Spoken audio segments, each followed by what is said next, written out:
reasons why CNN Philippines organized this debate. Your campaign is in full swing. You have your supporters on the ground cheering you on. You also have your campaign donors. The Bureau of Internal Revenue states you can keep campaign donations, but because they are considered income, they are subject to tax. So this is the show of hands. Show of hands candidates specific to excess campaign funds. Which of you agree that unused campaign funds should be returned to donors? I'll repeat the question. Which of you agree that unused campaign funds should be returned to donors? Raise of hands. Okay, lahat nagtaas ng kamay except for Mayor ISKO. Because I have... Mayor ISKO, go ahead. Microphone please. Because I have to be fair with the Filipino people.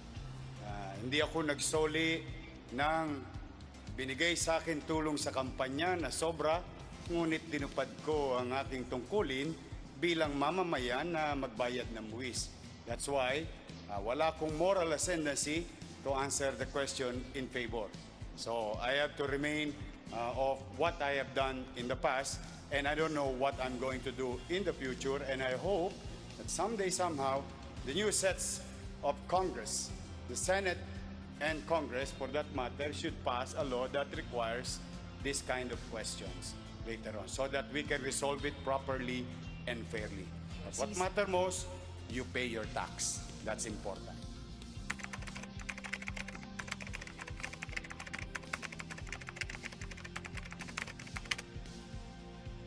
Noong 2007, sa inyo pong SALN o Statement of Assets, Liabilities and Net Worth, ang inyong net worth na nakasaad doon ay 7.5 million pesos. Noong 2017, naging 55.6 million pesos ito. Noong 2016, nung tumakbo kayong senador sa inyong SOSE o Statement of Contribution and Expenditures, idineklara ninyong meron kayong nakuhang 171 million pesos na campaign contributions. Noon din pong 2016, sa report po naman ng PCIJ o ng Philippine Center for Investigative Journalism, nagbayad kayo ng tax na 9.7 million pesos para sa income na 50.5 million pesos. Clarification lang po. Yun po bang 50.5 million pesos na yon is the same 50 million pesos na na-save po ninyo from your campaign contributions? Because I have to pay taxes. Kapag may natira sa kampanya, dahil yan naman ay pooled account, pooled money, iba't ibang tao, you have to declare. Tapos, kapag yun ay nasa yun na, kailangan mo magbayad ng buwis, which is yun ang ginawa ko. Pero tama ho ba na nasa income nyo po yun? Yun ang sinasabi ng BIR eh. Kailangan mo kasi hawak-hawak mo yung pera, limited ang gastusin mo sa kampanya, sumobra ang donation mo, so tangan-tanga mo yung pera, kailangan ka magbayad ng buwis at yun ay lumalabas na income mo. Nasaan na po yung pera? Sa akin. Income, part of your income. Wala hong Yes. violations doon? As long as nagbabayad ka ng buwis.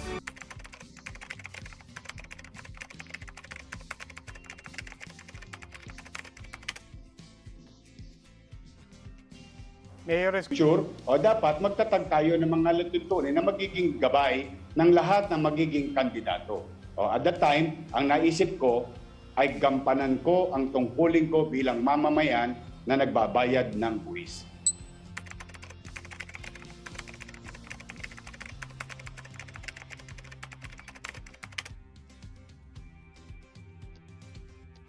Sa ilalim ng batas, maaaring tumanggap ng donasyon para sa kampanya ang mga kandidato at ang sumobrang kontribusyon pwede nilang itago bilang kita basta't nagbabayad ng buwis. Pero ang tanong ng ilang grupo, hindi man labag sa batas. Tama ba daw ito? Nakatutok si Sandra Aguinaldo. Tuwing panahon ng eleksyon, nakatatanggap ang mga kandidato ng donasyon para sa kanilang kampanya. May kandidatong kinakapos sa pondo at may kandidato namang sobra ang natatanggap na donasyon. Sa The Jessica Soho Presidential Interviews, sinabi ni Manila Mayor ISKO na ang sumobrang pera sa kanyang kampanya, binayaran niya ang buwis at naging bahagi ng income niya. Naaayon anya ito sa regulasyon ng Bureau of Internal Revenue o BIR. Nasaan na po yung pera? Sa akin, Income, part of your income. Wala hong Yes. violations doon? as long as nagbabayad ka ng buwis. Ayon kay former COMELEC Commissioner Louie Guia, walang nilalabag na batas ang isang kandidatong magtatabi ng sumobrang campaign fund. Titingnan mo yung ating existing laws on campaign finance, no? Wala talagang sinasabi kung ano ang pwedeng gawin ng isang nakatanggap ng mga donation na hindi niya nagastos sa kanyang pangangampanya. Pwede mong maintindihan yung circumstances. Ano nga ba ang dapat niyang ginawa?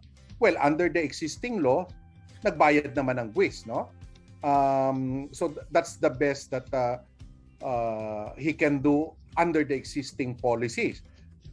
Probably o baka at ang maganda pa doon, palagay ko ay nadeklara, no, na may ganitong halaga na napunta sa kanyang poder na dapat pangangampanya. Sabi rin ng COMELEC, walang alituntunin sa ngayon na sumasaklaw sa unspent campaign contribution maliban sa BIR revenue regulation. There are no rules requiring its disposition in any specific way. Meaning to say, there are no rules that say you have to return, or there are no rules that say you have to restore it to the donor, the individual donors, or that you're supposed to use it for some charitable purpose. Walang ganyan. The only rule that there is can actually be found in revenue regulations issued by the BIR, which state very clearly that unspent campaign funds shall be treated as income and shall be subject to the payment of the appropriate income tax. So it follows that there really is nothing wrong with hanging on to unspent campaign funds as long as you pay taxes on them. Pero sabi ni Guia, co-founder ng Democratic Insights Group, sa ganitong pagkakataon din makikita na merong kakulangan sa batas sa campaign finance na dapat matugunan. Nung binigay ng mga contributors yun, specific yon para sa kampanya, para ma-promote yung candidacy nung binigyan. Pag sinabi mong para sa kampanya, parang kanyan may yung binigay parang parang quasi public funds yan Na ibig sabihin dapat gastusin mo lang doon sa kung saan siya dapat inintend kaya siya binigay. Dahil public good yung pangangampanya, no? Parang may mali na pag may sobra ka pwede mong ibili ng bahay o ibili ng sasakyan. Pero ano nga naman ang gagawin mo kung sumobra nga? Wala namang sinasabi yung batas at mahirap namang ibalik. Noong 2011, nagpatupad ng regulasyon ng BIR na ang hindi nagamit na campaign contribution ay napapatawa ng income tax at dapat isama sa taxable income ng kandidato. Sabi ni Guia, mabuti pa nga daw yung mga nagdedeklara ng sumobrang campaign fund, pero hindi raw imposible na merong hindi na lang umaamin. Kaya panawagan niya, magpasa ng batas para dito. Sandra Aguinaldo, Nakatutok, 24 Oras.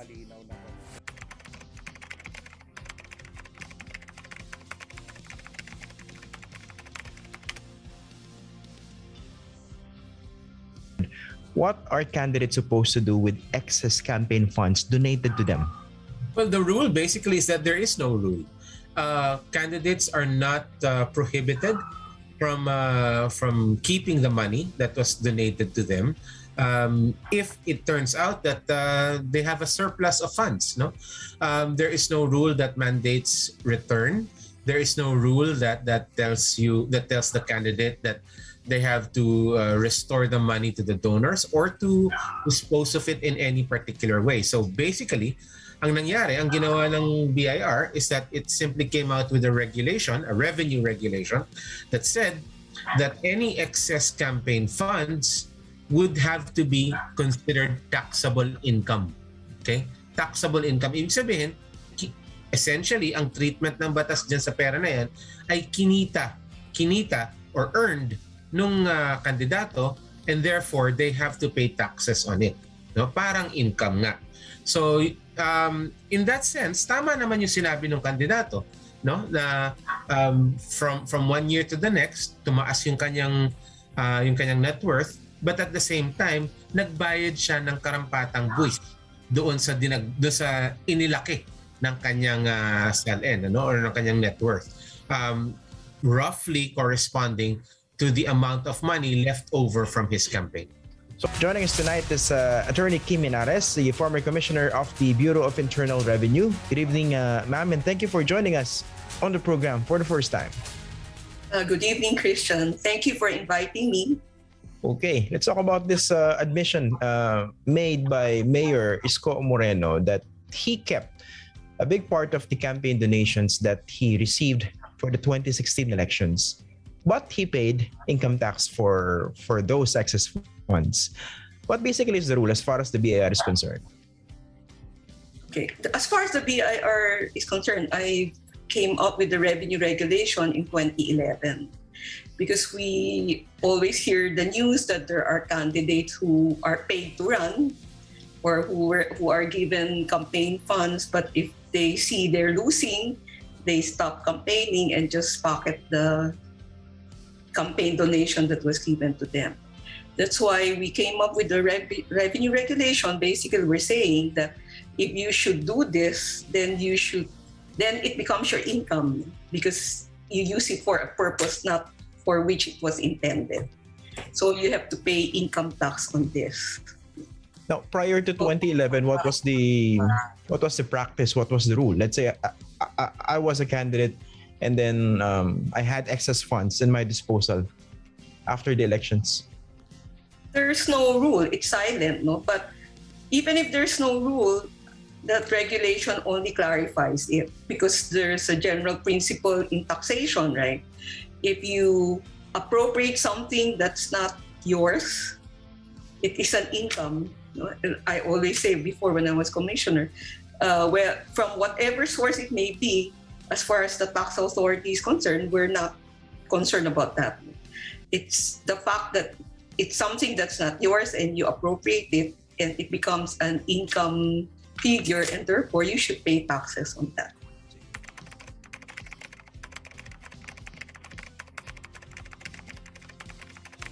Mm-hmm.